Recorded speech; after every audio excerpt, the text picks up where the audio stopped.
Kadungan, han opisyal nga pag-abrihan klase, ginsilibrarhan ni Eastern Samar State University, kakulop Hunyo 22, ani ka-67 nga founding anniversary hini. Ang selebrasyon in ginmarkahan, han formal nga pag-abrihan klase, didahan aga.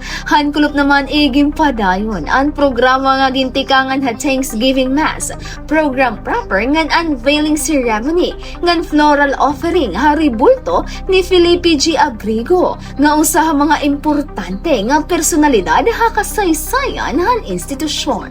May mga mensahe gihapon tikang ang mga bisita ngan opisyal tikang han national, probinsyal ngan institutional nga sektor nga nagpapakita han suporta ha paday nga pag-uswag han Eastern Samar State University.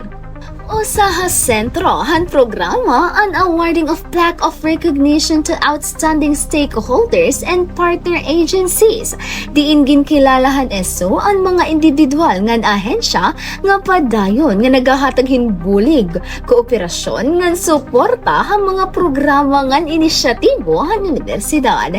Iginpakitaan eso ang pagpasalamat ang mga partners nga dako ang nahimo para hapagparigon han edukasyon, serbisyo publiko ngan pagpauswagan institusyon.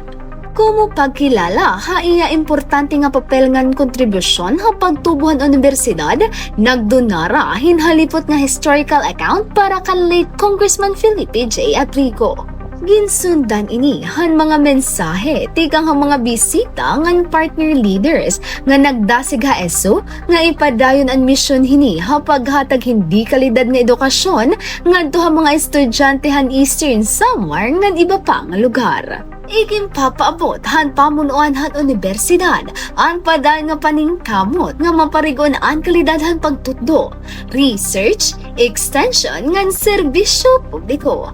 Binalikan gihapon ang mga naabot nga kalampusan han universidad hasulod han mga naglabay nga tuig. Samtang ginaadman ang komunidad para ha mas madamo pa nga higayon ngan kalampusan han tidaraon nga mga panahon.